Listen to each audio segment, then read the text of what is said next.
We had a bit of an issue where we weren't getting all the water we needed to in the bowl. Water was not coming out of here, so I suspected that something was wrong in the line. In order to troubleshoot that,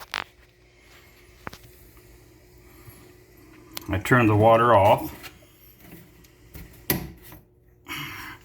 placed something underneath to catch the water, and then removed this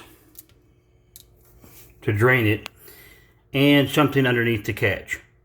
It should just be finger tight. There's also another washer under here that you're going to have to take off, also finger tight. Once you get that done, water will start flowing. On the inside, once you pull the old fill valve out, all the water comes out.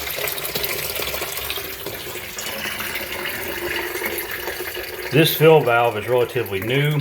I just replaced it because in my troubleshooting, which was turning on the water in, water came through this hose easily and effortlessly. Water would not come out here. So the thing in the middle that I could eliminate through troubleshooting was the older fill valve. Notice this looks different than the other fill valve. This is an anti-siphon version. This goes inside the tank. This tightens it up to the tank. This washer and cone shape washer goes on the water line. Since I have a relatively new water line, I'm just going to put this in here and leave the rest of the kit out. You don't have to use everything in the kit. As mentioned, this rubber seats the fill valve to the tank. I'll take this nut and underneath here, screw that down.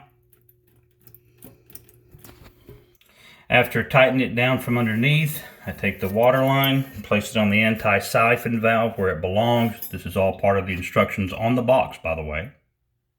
As with everything we're working with, we want it all to be finger tight. This is snug down finger tight, and the water line, as you can see, has our cone washer in it. I'm going to hook that up, tight and finger tight as well. Once I've got the line in and tightened, turn the water on. You see the fill valve is already filling up. The adjustment for the fill valve is back here in the very back. We'll see how far it fills up. Obviously, this is the line that the people before had it at. Notice I've got water flowing out of here. I didn't have that with the other fill valve that went bad.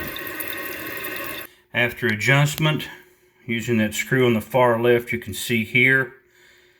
You see I brought the water level down. Now it is shut off. I'm using a little bit less water. That, of course, was my intent. You can adjust it however you like.